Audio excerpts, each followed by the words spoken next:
How's it going, everyone? Welcome to Conti and Nick. Ladies and gentlemen, welcome back. The first time they go offense, they take Jordan Love? They take Jordan Love! Listen, Matisse Thybulle will lock up Matisse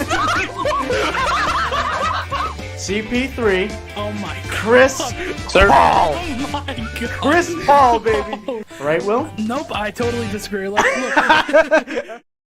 Welcome back to Conti and Nick, everyone. I'm Will Nicholson, and as always, I have with me Gino Conti. And Gino, we got a little surprise for the viewers today, don't we? Oh, Gino, yes, you there? We do. Okay, Yes, perfect. We do. All right, so we're gonna switch it over to the scene real quick. Hey, there we go. We have the first ever virtual Conti and Nick. We're live. Gino is in New Hampshire, and I'm back in the studio. Gino's camping. Everybody, this is for my podcast. Everyone, you're on live on YouTube right now. This is Conti and Nick. We got the whole Conti family. We got the whole guys? Conti family here for a great episode of Conti and Nick. They had to come through. Gino, you're in Connecticut right now, I believe, right? Or New Hampshire? No, I'm in New Hampshire. Gotcha. All right. Oh, man. Conti and Nick is getting explicit. Hey, listen. And the thing is, Jake hasn't even said nothing yet. I know, right? That's what I'm most scared of, honestly. Jake, you see him? Yeah, I see him in the blue shirt. He's flipping off the camera. Of course he is. Well, Hey, yeah, come we're on in if you want. special guest Jake back in the show.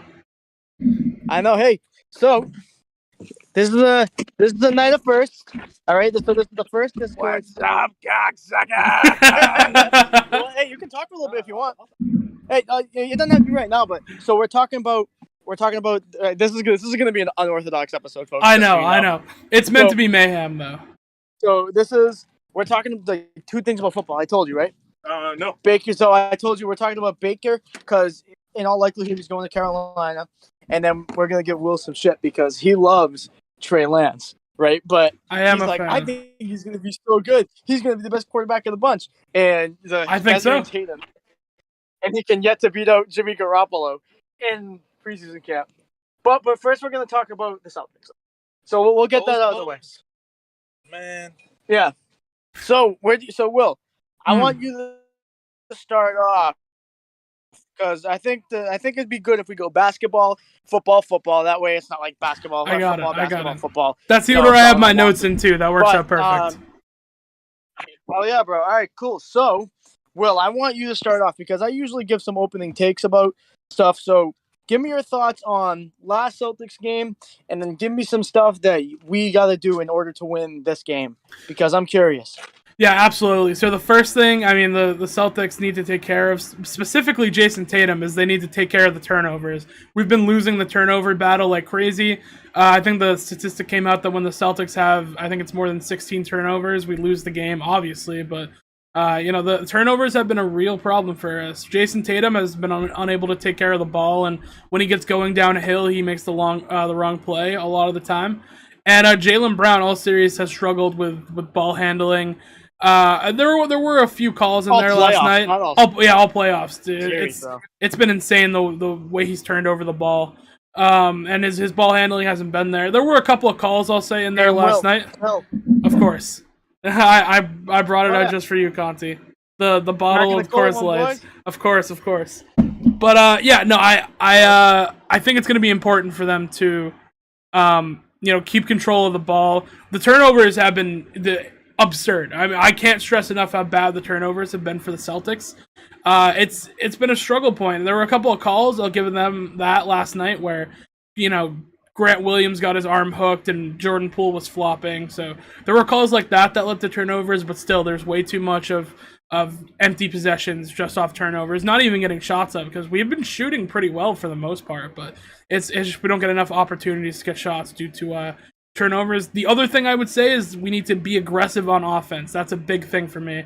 You got to be aggressive, even though the turnovers are happening. You don't want to wind down the shot clock and put up some garbage with like 5 seconds left. You want to score. You want to keep being able to score. You don't want to play conservative. So be aggressive on offense, and that's for both the superstars. And we got to keep guarding well. I mean, I think we've played pretty good defense throughout the series. Obviously Steph Curry is going to get hot. He's the best shooter of all time, and in my opinion, he could end up being the best point guard of all time, ahead of Magic Johnson. I know I get some flack for that, but I still stand by it. So it's going to be really important for them to keep guarding well and not to give in to the offensive end and give up on defense, even though that's what Coach Ime Udoka has said they're going to focus on. I think tonight will be a bounce-back game. I think we take the game tonight, though. Yeah, and you know what? We very well may. But something that I really wanted to say for a little bit, okay? For some reason, we're a team that held Steph Curry. You say he's or he may be the greatest point guard of all time soon. I'm not ready to say it because I think that at the end of the day, Magic is a more complete player in the more definition of the actual position, point guard position. So I don't think I'm going to be willing to, I wouldn't say ever. I mean, if Steph Curry somehow develops stuff into his mid to late 30s, whatever, he may do it. But I'm not ready to say it yet. But I am definitely ready, and I've been ready for a long time now to say, and I've said it before on the show, he is by far the greatest shooter of all time. There's no question. There's no debate about it. We held him to 0 3-pointers. I know. That was insane. And we held him to 0 3-pointers. And somehow, some way, we still looked like some of the most sorry team I've ever seen in my life. Do I sound whack when I say that? Like, no, how is it that, not at all. Listen, holding Steph Curry to 0 3-point. I'm burping because I'm drinking. To 0 3-pointers in a game. It's crazy to say, but it's unprecedented. Yeah, it's unprecedented and it's good. I'm sorry, it's elite. Nothing but elite level defense. I don't understand how. Yes, we do struggle. Yes, we do. Oh my God, Jake, stop it! Jake is giving me obscene pictures and obscene. But anyways, I don't understand how we're able to do that on the defensive end of the floor, and yet still we look so defeated. We look like we don't stand a chance out there. And let me tell you, if we won only one game, if we were down 3-1 to this team, I'd be like, you know what? Conti, we're starting to lose better you than us. We got a fluke game in game 1. That's what happened with Orlando and Milwaukee a couple of years ago. It's happened many of other times in this series. We've won 2 games against this team. We've won 2. So the one wasn't a fluke. The one was not a fluke. We've proven we can consistently beat this team. Now, hey, I got a question real quick. Yes, Jake. So who's more important to get hot this game? Jalen when we're a dog, and then so who's better? Who's better for the first Brown and this whole playoffs? When he gets hot early, the team ends up doing well, and Tatum picks up the slack for that second half. Who's more important? I actually think it's more important for Jaylen Brown to get hot. I agree with you. Like you said, when Jalen's playing well, it feels like the whole team is playing well because Tatum can score, right? Tatum rarely has a game where it's like, oh yeah, he played bad, on the stat sheet or just to Celtics fans. He always gets in his 20 and he'll go and put up points. But when Jalen plays well, I mean, it feels like a real spark plug for the rest of the team. And then it's not just, okay, we got to double team Tatum, make him go downhill and try and get him to make a turnover. So I agree with you. It is actually, I believe it's Jaylen Brown who needs to get hot. And kind of to your point, Will, I agree because whenever Jason Tatum has a tough night shooting, say he doesn't get his usual stat line, if he gets say about 12 to 15 points in that game, I really do think, and Jake and I, we talked about this last time Jake was on the show in person, that Jason Tatum really has improved in becoming somebody who, when he is struggling, to facilitate more, to know kind of just to step back and let Jalen run the offense, or whoever's hot, Al or Marcus Smart or Pritchard or White. He's a lot better at making sure that he facilitates to whoever the hot guy is. And I completely agree. And Jason Tatum still has the tendencies that me and Jake can't stand, but I do believe that Jason Tatum has tremendously improved and will continue. No, absolutely. Tatum has been great at facilitating. The one knock still is that the turnovers are just too much for him right now. It's he's been good at facilitating, but he he still has to add another aspect to his game when it comes to moving the ball and finding the right guy. He's shown that he has the ability to do it, but I think it comes with experience. And he's, as his career goes on, he's going to keep on getting double teamed. Defense are going to just keep throwing looks at him that he's not exactly ready or prepared for, and he's got to be able to make the extra pass. And he's improved. I mean, we've seen a lot of maturity in Tatum with his ability to swing the ball and get the ball out to open teammates, but the turnovers are still a problem. If I'm Jason Tatum, I'd like to see a 10-assist game. I would. I think he's got the possibility against this team to go and get 10 assists. So it's gonna. This game is going to be tough, but I do think Tatum needs to facilitate. What's that? Sorry, you kind of cut out there. I think we're losing Conti. I want to see a LeBron 27. I want to see a LeBron stat line 27-7-7 from Tatum. I would love to see that too. Yeah, we're good. Yeah, you're good. Oh, okay. Oh, yeah. It's a little. So, folks, we do apologize. I'm in New Hampshire. I'm in a campground right now, and the connection is very spotty. So there's going to be points in time where it's going to happen. It doesn't look, but it's fine. We're here, we're doing it, and I'm having fun. We're having fun. It's different. It is different experience. Gino's camera's also half a second behind too. So if you notice that, I mean, it is what it is. I got another bring up to you, Will. Whatever, it's fine. It's all good. Now, Will, I got another question to ask you. I brought this up to Gino during the last game. Now, do you think if Ime during the season earlier on and then they'd have more confidence for this finals and we could rest our key players Brown, Tatum, Rob even a little more. Yeah. So Marcus, it was spotty right there for a little bit. Chance because right now we're seeing a Warriors team that has a deeper bench than.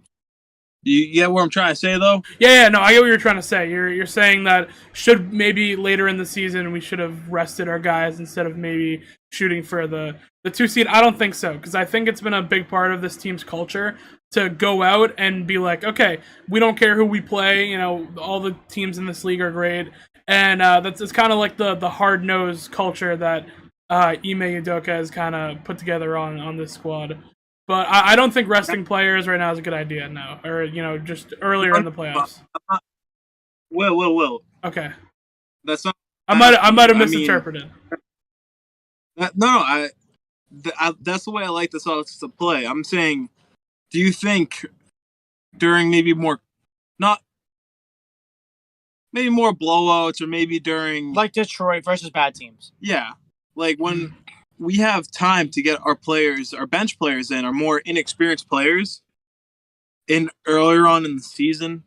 I'm not saying when we're getting towards the late of the season when it really matters. I'm saying when it's really time to really rotate them more. Give our players a little time to rest during a game. So our younger players, our bench players have more experience coming to playoffs, coming to the finals as you see now. And most games, you see Brown and Tatum, they're going the whole game, if not just 40. They're going 40-plus minutes a game, really, right now. It's tiring them out. It's making them create bad shots. They're missing. Tatum airballed, I don't know how many shots. Yeah, a couple of threes late in the game. His legs, just gave out on the shot. Exactly. Do you think now that if we had bench players with more experience, more confidence playing in a game with this team, it would help us right now? Well, look, I don't believe so, because, I mean, who are we talking about here? I don't think we can play Pritchard in this series. I don't think, Nesmith is really a guy who would fit in. I actually think Nesmith is probably going to get traded or cut soon. I don't think he's a very good NBA player. I think he's got to develop maybe a little bit more in the G League or something like that, but it's difficult right now. See, I gotta disagree with you. I really do with the whole thing on Aaron Nesmith. You gotta understand, this guy was tasked in the whole playoff series with the Miami Heat, the Eastern Conference Finals. This guy, when asked, when his number was called, when Marcus Smart and them were all out, he came out with onto the floor and into the game with zero, rhythm, with zero flow. He inconsistently shot. I'm sorry, he inconsistently played, and yes, it led to him inconsistently shooting, inconsistently playing. But you know what? Never really and truly, disintegrates the defense. So you can work with a good guy.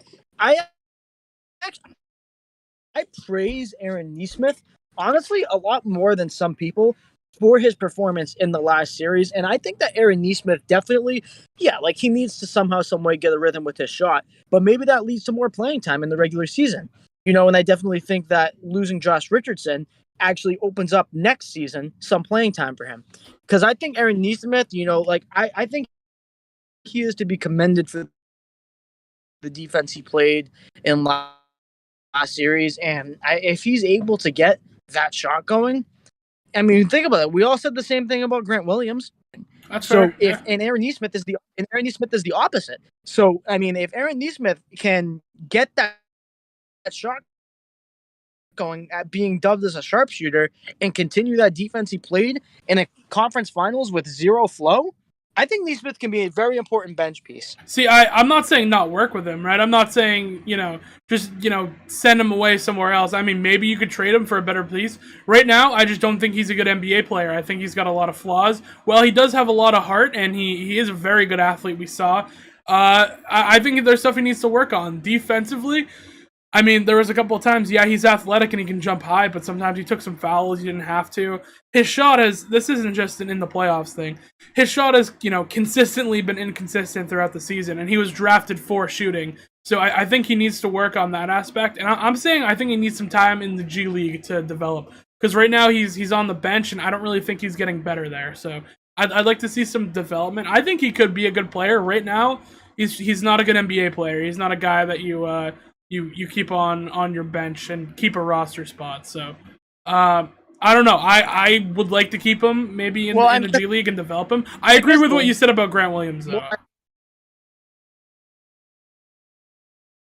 But here's the thing: like, most players get better by playing.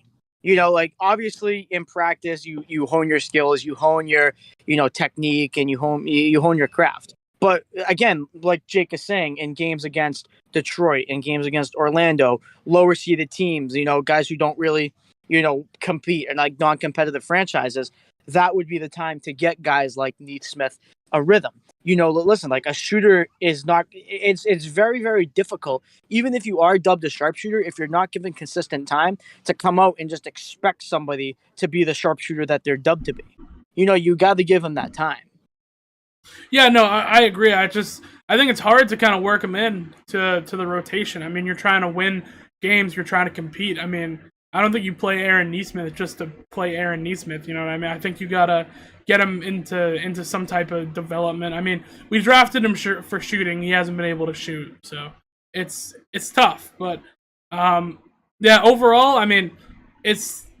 The Celtics are in a good place. I think Aaron Nesmith needs some work. I really am not seeing the. No, all right, Brady, get out of here. We're live. You're on camera. Oh. Gino says hi. The first virtual Conti Nich. Hi, Gino. What's up, dog? How you doing?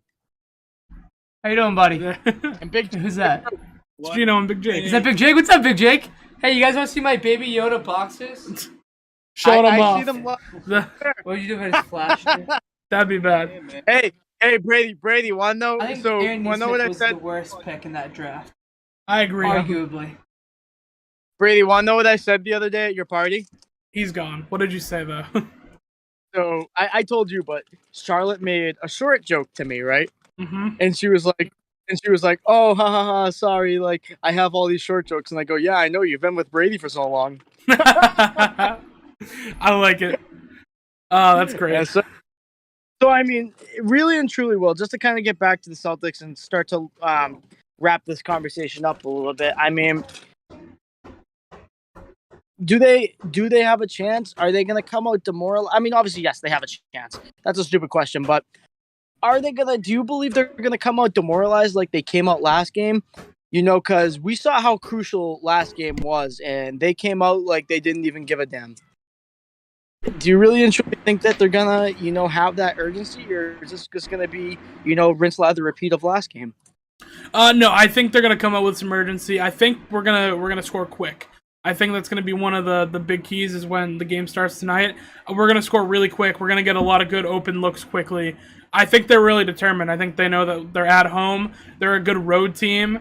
Following a loss, we're always pretty good.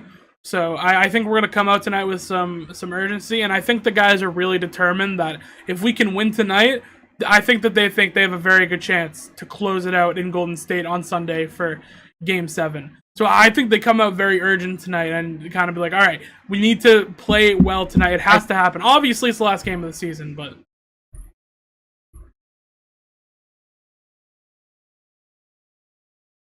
I sure hope so, and I kind of want to let this be a segue. Listen, Draymond Green in the last game, I do not like to blame the refs for a lot of things because I really and truly believe that if you play your game, if you play to your true style of basketball, and that's a winning style, you will ultimately come out the victor. Sometimes, obviously, you tip your cap because everyone loses sometimes, right? But we saw Draymond Green. We saw him following Jason Tatum to the Celtics bench, mouthing him when Jason Tatum wasn't doing a damn thing.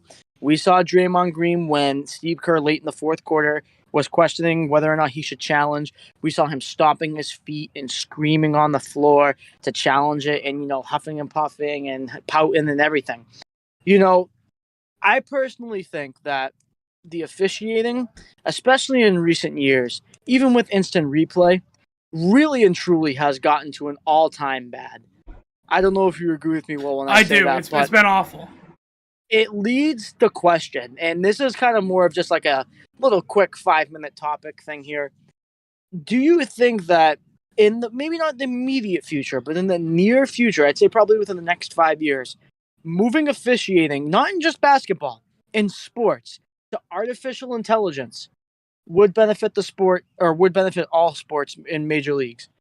I actually don't think so. I disagree with having AI making calls. What I am for, though, is, maybe putting... I've been hearing this a little bit, just loosely, but you know how you can never tell in the NFL where, if there's a pylon, if there's a touchdown or not, because it's so, jammed up? Maybe put, some type of sensor in the ball and have artificial intelligence be able to see, if the sensor of the ball breaks the plane. I mean, we have the technology to do this at this point. I mean, we have 360 rail cams. I mean, why not just upgrade it to the next level? But having artificial intelligent refs, no. I think that reffing is a very emotional thing, and, I think it adds another aspect having someone actually being there and reffing. But as far as, instant replay goes, yes, I think we should, implement artificial intelligence into the game.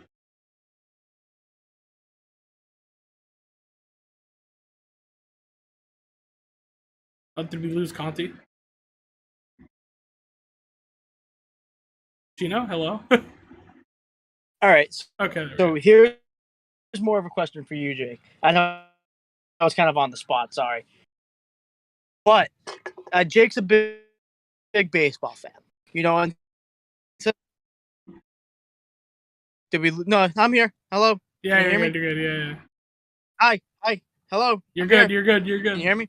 So yeah, sorry, Jake. This is kind of an on the spot question for you. But since I'm not first. All right, we're losing Conti pretty hard here. That we're hello. B having an artificial intelligence on. Okay, so we're gonna mute Gino real quick. We've pretty much lost him. Gino, if you can still hear me, I'd recommend just going over to voice, because we couldn't even hear a word that you're saying there. But no, I think reffing is a very important thing. It's very hard, and I think it's a very emotional thing. So I think it's difficult for an artificial intelligence to feel human emotions and stuff like that. So I'm not for having artificial intelligence, but I can see where the hype would be for having it. Brady is in the background. Fuck, keep stealing my charger. But no, hold on. Gino's back in the call. Let's Hello. Gino? You there? Yo, can you see me now? Can you hear me? Yeah, we can hear and see you now. Hello? Okay. So, did you hear any of the question that I asked Jake?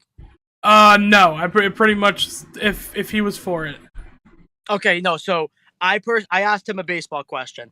I asked him if you don't mind answering again. I asked him if, because like I said, this is just for sports. Do you think that if an umpire should be artificial intelligence for baseball?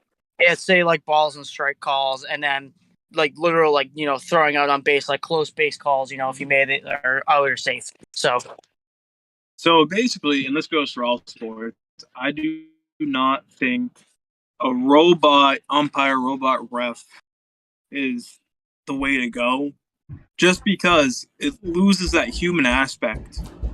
Because we make mistakes, and if you get a robot calling every single thing, what's right, what's wrong, that's not really, you don't really get that miracle anymore in sports, I feel like. So I say human refs, umpires, even if it goes against the team I'm rooting for,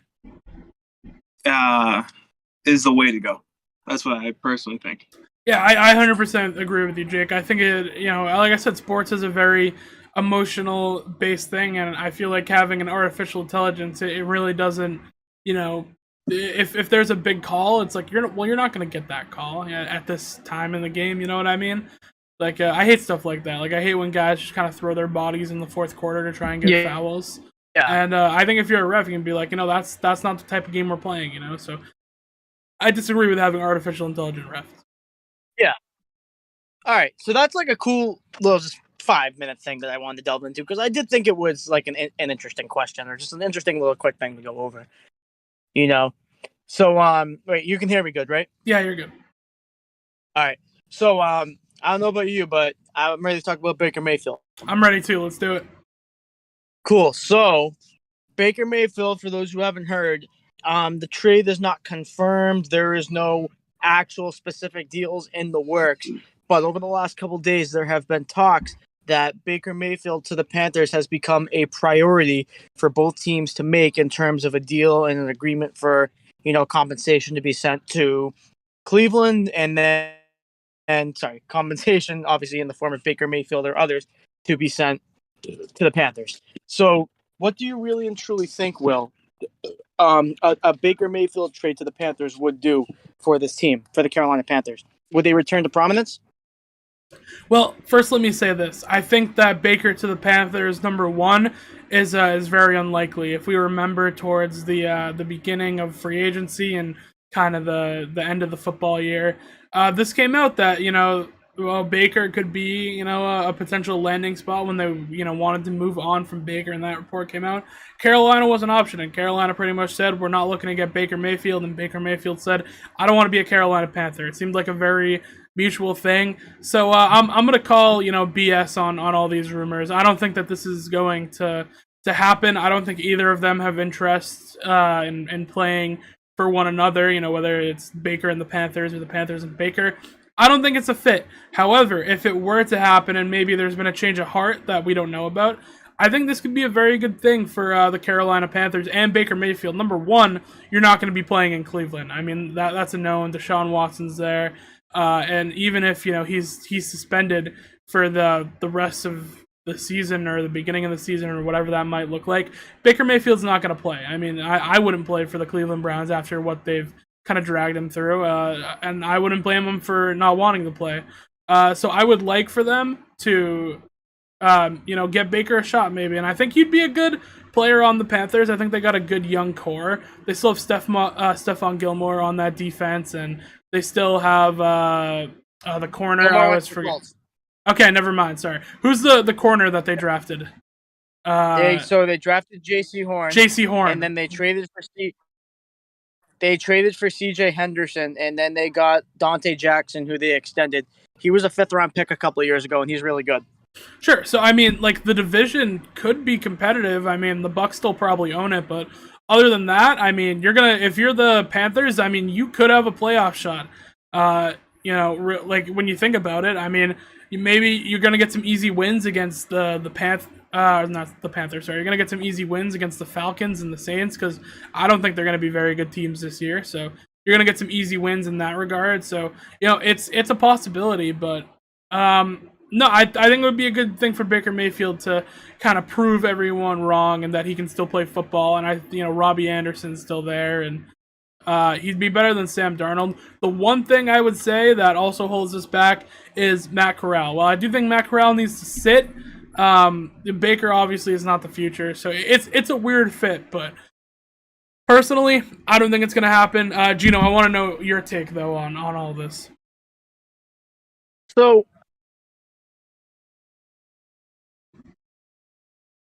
real quick though, well, I'm kind of curious as to what you just said. Obviously we know Baker Mayfield's young, like we don't need to go over that.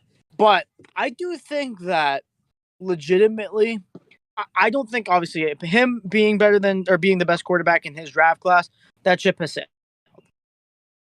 Okay, but I do think that he definitely can be, your starting quarterback in a playoff level team. I mean, we'll get to it. We'll get to Jimmy G a little bit later, but if Jimmy Garoppolo definitely can, then Baker Mayfield can. And that's kind of my take real quick. So Field could be a future to a well-rounded team and to him well, because a couple years ago, God knows how long. So I think Baker Mayfield, I mean, yeah, you drafted Matt Corral, but I think Baker Mayfield could really and truly be a long-term starter for this team. I want to know why you don't think so. I 100% agree that I think Baker Mayfield could be a starting quarterback on a playoff team. He's not the worst quarterback in the league for sure. He's still young. I mean, when he was injured, he didn't play well, but the fact that he played through injury, I think, is very big. I don't think he would be absolutely. I don't think he'd be a starter long term for this team, just because I think that they want someone to kind of be their guy, right? And I think that they really like Matt Corral and. They want to develop him, obviously. Baker would be a good starter for a couple of years, but, right now, if you're the Panthers, you're pretty much in a full rebuild, other than, maybe you make the playoffs because your division is bad and you get some easy wins, but pretty much they're in a rebuild. I think that they're going to be looking to have a high draft pick in the near future, so I think, maybe... you could just get a veteran quarterback to kind of go out there and start, and then you start Matt Corral like halfway through or whenever you feel he's ready. Get a top 5 pick in the draft and go out and get the piece. And I think Matt Rule is a pretty good guy at drafting. I think he's a good coach. At least at this moment, he's done good things. So, they just gotta keep developing. They need talent on this roster though. They don't have a whole lot of talent, so you need to go out. Well,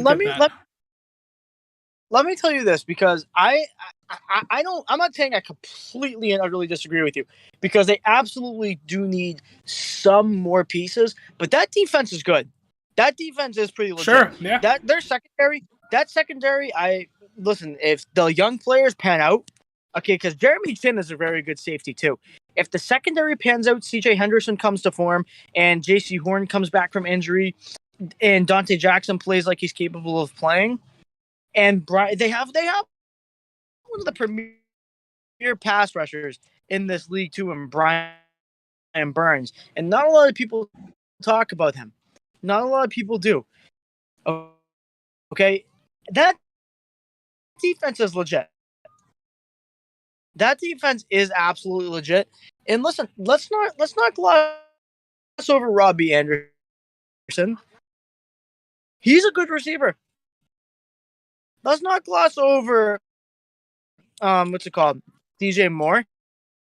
He's a 1,000-yard receiver. Sure, yeah. Baker Mayfield, when he has the pieces around him, but when he's healthy, he's one of the best running backs in the league. So let's not discount here what Baker can do when he has around him. Because I personally believe he's a Pro Bowler once surrounded with the right talent. And if you have a Pro Bowler guy, a potential Pro Bowler, when you give him the right situation, in my opinion, unless Matt Corral absolutely as long as you can, then you even extend him. Do you feel the same, Jake? Honestly, I agree with you, Gino, because Baker has all the talent in the world. If he goes to Carolina, reality, it's a great team. At the same time, it's the best thing because it basically gives Cleveland the middle finger for the way they treated Baker, which is completely unfair. Yeah. Now, I think you might see Cleveland, if Baker does go to Carolina, revert back to maybe 5-5.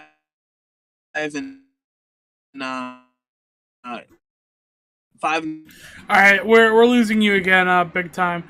Gino, if you can hear me, I would leave the call and try and join back with just voice instead of audio. So try and join back with just voice, because I think the video is lagging you out pretty bad. So hold on one sec. Hello. Yo. Okay, I would just stay on this just because I think the video is taking down the quality, and I want to hear what Jake has to say. So he pretty much left off on Baker Mayfield has all the talent in the world is the last thing that I heard. Yeah. Well, all right, yeah, like I was saying, Baker has all the talent. He's a first-round pick. He did great at Oklahoma. Now, and he's had very good seasons in Cleveland. And, again, going back to him playing hurt last season. Now, I want to make similarities to the Derek Carr debate a lot of times when everyone started hating on him when he broke his back and he was still playing. Not at the best level, but still at a very high level compared to other quarterbacks. But now, say if Baker gets traded to Carolina, Carolina gets better. Cleveland continues to get worse, where I'll see Cleveland going like maybe a 5-12 team, especially with their big signee, their big tradee, Deshaun probably being out for the season. Baker won't want to play there. You might see Carolina going similar, maybe 5-12, if not better, because hopefully if they get Baker, Robbie Anderson might not want to retire. He helps out that receiving core by getting the ball to them a little better. Helps out hopefully getting to Christian McCaffrey again. Maybe not needing to rely solely on him. They actually got a quarterback that can move the ball around. And Christian McCaffrey can be more of a receiving back instead of being an all-around back. Jake, I want to ask you really quick. Do you think that they should trade Christian McCaffrey due to his injury history, or should he be kicking it around there? Because he's making a lot of money and he's not contributing to winning right now. So right now, Carolina won't get enough for Christian McCaffrey. Now, say you get Baker Mayfield going there. They have a good season. McCaffrey brings up his stock a little bit. Trade him after the season. Maybe even at the midpoint of the season. But you want to wait till he gets a little bit higher in stock right now. Because I know he's a big contract, but still, if they can get a little more for him, I'd kind of hold out. Yeah, I think he's got to get traded, though. And let's not gloss over the fact that, listen, like, Baker Mayfield has all the capabilities in the world to sling the ball. And as big of a passing threat, or a threat in the passing game, as Christian McCaffrey is, definitely him being able to sling that ball, unlike Darnold can't consistently, obviously unlike Cam could towards the end, that really pays dividends, and that really lets Christian McCaffrey just be more of a true running back until he's ready to come back to his true self and be that fully dynamic player. I mean, I would like Baker to go to the Carolina Panthers strictly because I think that RPO with Christian McCaffrey would be very deadly. I think that would be an insane dynamic to have. And like I said, this division isn't good. Like, they're not going to beat the Bucs out, but, they're going to get a lot of easy wins against the Falcons and the Saints. So this team kind of reminds me of, the Eagles team last year where it's, maybe they'll be okay, but, they might be a playoff team. Who knows? Yeah. And again, like, kind of before we go on to our Trey Lance topic, I want to reiterate that, listen, this guy, Baker Mayfield, has the full capabilities to be able to be a Pro Bowl level guy. And you don't think that, especially now with everything Cleveland has put him through, he doesn't have a major chip on his shoulder more than he already does. I truly think that, listen, I understand, yes, you drafted Matt Corral. I understand that, yes, you would potentially like him to be somebody who you do not have to pay, and you might want to just get rid of Baker just so you don't have to pay him and you roll with Matt Corral. But let me tell you something. A guy like Baker Mayfield in that locker room with a chip on his shoulder and somebody who has been mistreated and who is willing to give his all to this team and prove that he is a starting caliber guy who, and when the only reason he received doubts was because he was hurt, and he didn't even sit out. He played hurt. He played hurt. And yet people still think he sucks because, yes, when you're injured, you don't play as well. That doesn't make sense. That doesn't make sense to not like a man or not think a guy is good for that. This guy has every capability in the world, in my opinion, of being a Pro Bowl level quarterback. And if I'm Carolina and he does show and he does play to the way that I'm talking him up, I don't care about Matt Corral. I don't. Sure. Yeah. I keep him. I keep Baker Mayfield as long as you possibly can until it gets either redundant or until he eventually just doesn't play as well as he's capable of. So I actually want to agree with you real quick about the whole injury thing when it comes to athletes, because it's insanely hypocritical. You have a guy like Baker Mayfield who, plays through injury, and it's like, oh, why would he even play? Why is he playing hurt? With all the medical advances, he's just not playing. And then you have guys who, decide, okay, I'm not going to play because I'm injured right now and I'm not going to play as well and it's going to further my career. Then you have people be like, oh, but you're a professional athlete and this is what you get paid to do. It's hypocritical. It really is. And I think that's why it comes down a lot to the guy's decision. Baker Mayfield felt like he still could offer the Cleveland Browns something while he was hurt. And it's commendable for him to go out and play.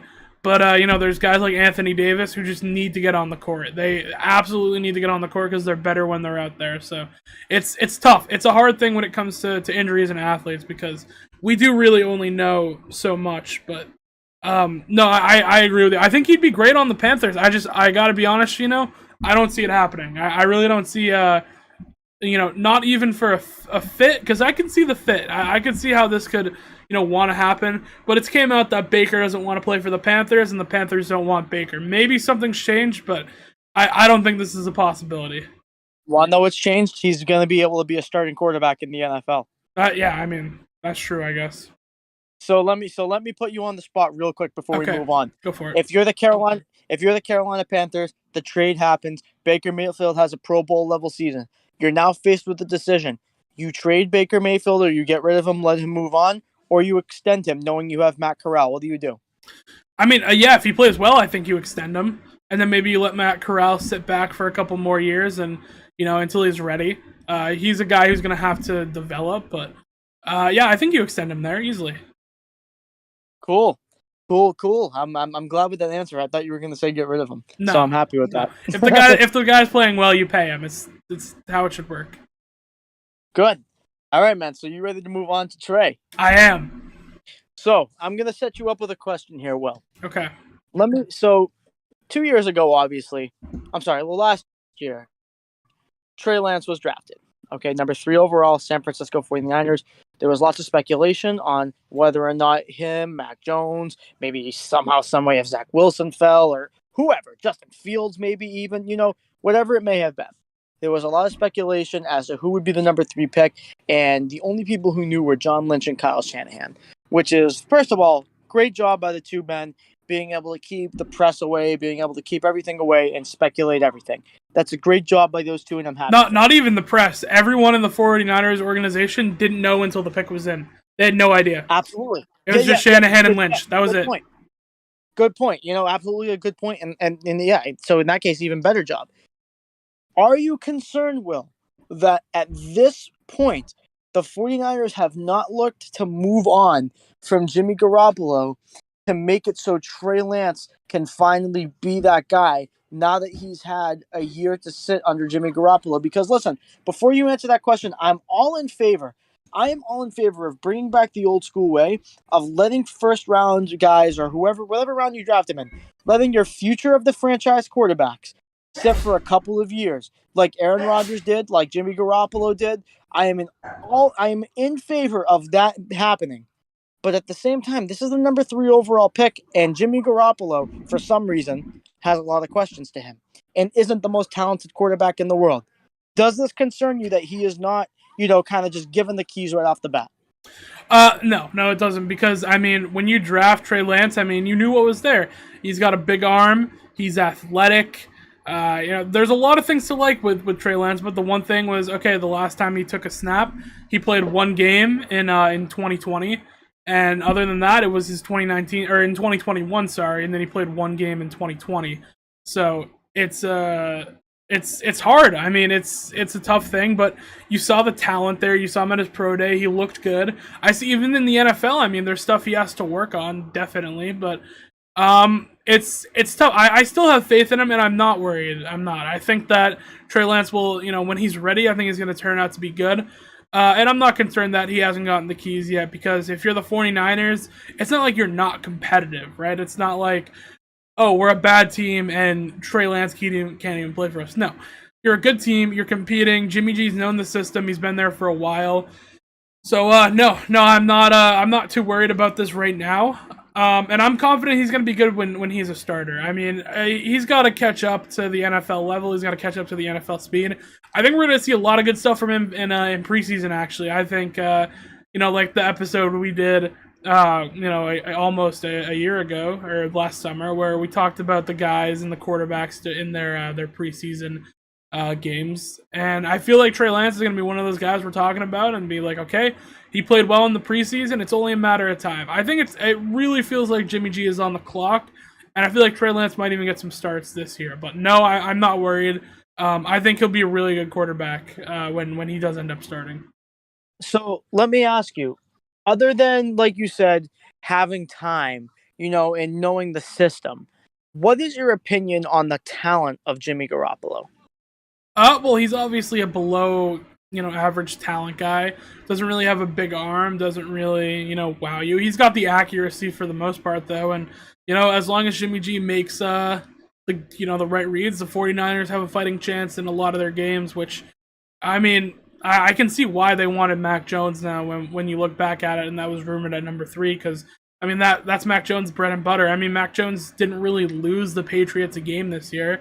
He didn't really win us any games, but he didn't lose a game, and I think I can see the light from Mac Jones at that spot now.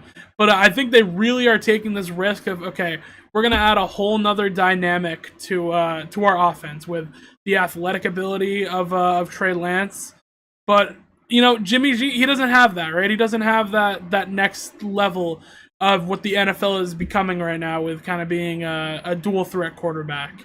So I like the risk of that they took. I'm still pretty confident in it, because I think he could turn out really, really well. But Jimmy G, not that talent, or as far as an athlete compared to the other NFL quarterbacks, he's not up there. But he's an accurate guy, and while Trey Lance is way more talented, it's I think he's still got to go through the whole process of fully being prepared. They don't want to throw Trey Lance into the fire. Yeah. Now, let me bring up this point. Now, it is true that Jimmy G, not the most athletic quarterback in the league, not the least athletic either.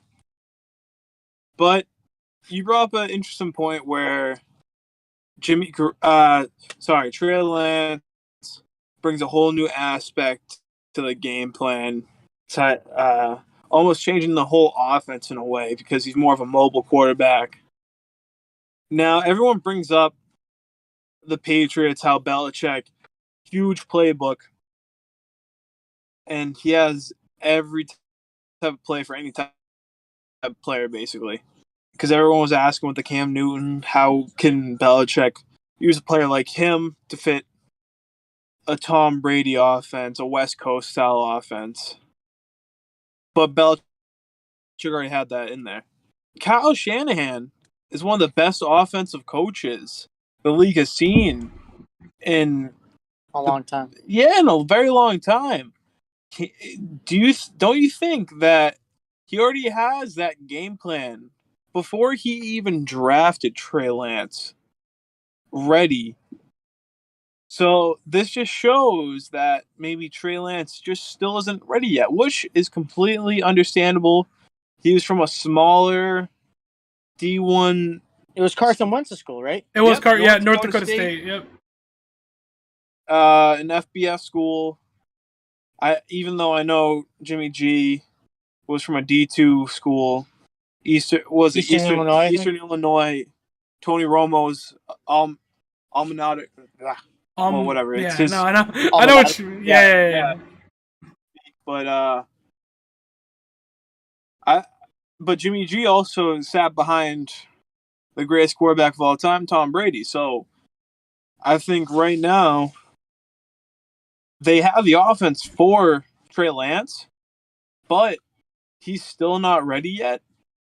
And they want to make sure that offense fits perfectly with every single player instead of having, like, oh, let's throw this new quarterback out there and have a chink in the armor instead of having everything run smoothly, and let's maybe win a championship before we can get Trey Lance in there.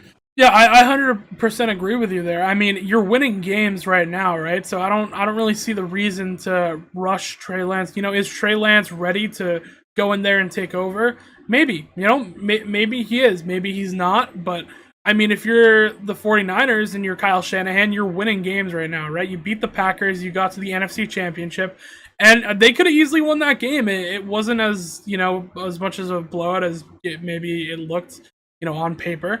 The 49ers kept that competitive for a very long time. So, I mean, why would you right now try to change your whole offense around, you know, a kid who might not even be ready yet? So I'm with you on that aspect. But, you know, I think that Trey Lance, he's going to add a whole nother aspect to this offense when he comes in. But you're a championship contender right now. I don't really see the need for you to kind of throw Trey Lance out there. And, you know, I know Gino likes to kind of push the narrative of, oh, he's not ready, and, you know, he this is the classic, you know, pre-draft where we get excited about someone and he rises up for no reason. Well, I do agree. I think Justin Fields was more pro ready. I understand the Trey Lance risk, right? He's still sitting back. And he might not be ready. He might not. I think that's completely fine. I think you can catch a guy like him up to speed. I think he's a smart kid.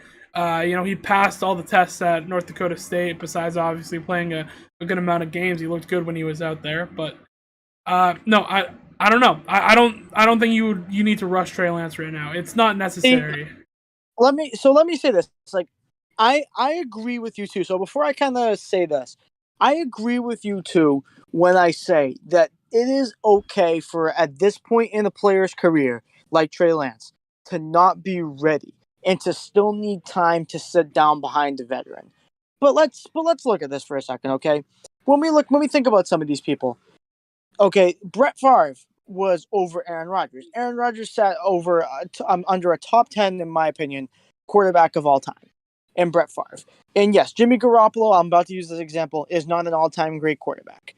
But he sat under Tom Brady, the greatest quarterback of all time, before he got that starting job. Okay, and my kind of whole point to this is, listen, say what you want about Jimmy Garoppolo. His talent clearly is not amongst the upper echelon of the league. But somehow, some way, the guy finds a way to find himself in a winning position. And my question to you guys is, listen, I understand. I completely understand if the player still needs time, but you have to understand, a lot of these guys that I mentioned, like Jimmy G and Aaron Rodgers, taken in the late first round, the early second round, we're talking about the number 3 overall pick. And I get it. But in my opinion, in the top 10 picks, you have to take guys who are ready to step onto the field day one and maybe not make that immediate championship caliber impact on your team, but still be able to show something right off the bat that gets you excited. Trey Lance is a different case, though. He is a completely different case, and they knew that drafting him. I mean, how do we know that Trey Lance isn't ready? He might be. You know, if maybe he is ready, but, you know, they're saying we're competing right now, and, you know, maybe Trey still has some stuff to learn. I would be less concerned, or I would be more concerned if Trey Lance was on a team like the Chicago Bears and he still hasn't cracked the starting lineup, Brett. That's where I would be concerned, because the Bears aren't winning. Well, let me say this to you. So I get what you're saying, but at the same time, when you said, oh, who knows, Trey Lance isn't ready. If Trey Lance was ready, we are talking about, again, I'll repeat myself, the number 3 overall pick. Will, if he was ready, he would be playing over the man of a caliber like Jimmy Garoppolo, who again he is an average to slightly above average when he's on his game NFL talent. The number 3 overall pick, if he is ready, should be able to usurp Jimmy Garoppolo as the starter. I mean, maybe he's ready, but my point still stands that the offense is different, right? You're winning right now with what Jimmy G's doing and kind of being a play action type of offense, and that's not really what Trey Lance does. He's really good at pushing the ball down the field. He's got a big arm. He's athletic. Trey Lance is really a polar opposite quarterback of Jimmy G, and that throws your offense off, right? So I think it would be a mistake to play Trey Lance this early. Like I said, I think we're going to see in training camp. I think we're going to see a lot of improvement from him in training camp and in the preseason. Well, does it also maybe, but does it also not concern you because there have been reports that veterans do not believe that Trey Lance has earned that spot and they'd be upset if he was to usurp Jimmy Garoppolo. And I'm talking about the veterans who are in that locker room every day with him. Well, veterans thought that Patrick Mahomes wasn't going to be good. So, I mean, to a certain extent, you got to take, what they say for, oh no, we're good with Jimmy, Jimmy's our guy. But I think once they start catching balls from Trey Lance, I mean, I think their mind might change. He still has to work on his accuracy for sure, and that's what Jimmy G does well. He's, overall a pretty accurate quarterback. So, I really, it's something to look at, definitely, but I'm not as concerned as I think you might be with this, because where you're drafted is just a number, right? Like we know that we knew what the deal with Trey Lance was. He's gonna have to sit for a year, maybe 2, depending on what's happening. And then he's going to come in and he's going to, he's still going to have his talent, and then he's going to be ready for the NFL. So, I don't know. Honestly, it's a bigger thing that they figure out the whole Deebo Samuel issue. That's their main concern right now. Absolutely. Yeah. Now, I'm fine with them getting Deebo to be okay with playing one more year out, get rid of Jimmy G's contract, and then taking that money for Jimmy G, move it to Deebo. I'm very okay with that. It's just, it doesn't matter who's the quarterback right now. It only matters what Deebo is going to do. He's their number 1 right now in offense, no matter if it's running back, quarterback, receiver, or tight end. As much as I love. So, yeah. So, right now, once they figure out Deebo, everything else falls into place. It doesn't matter who, where. I agree with you. Deebo is the number 1 guy right now. Shout out to Ryan Brown too. He was in the chat saying what's up. So what's good, Ryan Brown? What's good, Killa? So let me, if you don't mind, because I know we're kind of starting to wind down. But sure. Let me just kind of give you again like a kind of closing take on this whole thing. And I'm going to kind of say some things I already said before, so I apologize for the staleness or repetitiveness. But again, Jake's now cussing me out. But at the same time, listen, I understand. Jimmy Garoppolo, maybe in terms of just the game plan or whatever, he puts you in a position to win. But again, you drafted the number 3, or you traded up pre-draft before the draft started. You traded up many spots for this man because you believed that he was going to be your guy. Jimmy Garoppolo by no means is an aging veteran who's getting towards the end. He's somebody who is, in his prime right now. He's somebody who's in his prime right now and doesn't have all the talent in that world, but is somebody who wins. And he's not a world beater. You took the number 3 overall pick. You spent the number 3 overall pick on this guy. If he's not ready over Jimmy Garoppolo in terms of pure talent, at year 2, that concerns me. No, yeah, I agree with you, Gino. I mean, it's got to be a little bit concerning, maybe, but like to an extent, I think that it's gonna be fine, right? I think that Trey Lance is gonna turn out and be a great quarterback, and like I said, Jimmy G is winning football games. So why would you pull him? You know what I mean? He's playing well. Why would you be like, okay, but we drafted Trey Lance 3rd overall? That's the wrong football move. Trey Lance is better, then listen. If they're a Final Four team with Jimmy Garoppolo, if Trey Lance is better, then they win the Super Bowl in theory, right? Well, maybe not. It's a totally different offense. Right now, you're winning games with an offense that Jimmy G almost benefits from, but it's his play style. And you're gonna have to. Trey Lance is gonna be a new era for them. Is what it's going to be. So you need to kind of prepare yourself. Okay, this is the personnel that we're gonna need for Trey Lance. And getting the draft spot is just a number. Yes, he was a number 3 overall pick, but he was a risk. We knew he was going to be a risk, and we knew he was going to take time. So I'm not ready to kind of bail on him yet, right? I still think that he's going to be fine. And like I said, we'll see in preseason, because I think he's going to have a very, very good preseason. I think people at the end of preseason will be calling for Trey Lance to start, and maybe we'll see something happen. I don't know. Maybe. I don't know about you, Will, but I'm pretty satisfied on this. I am.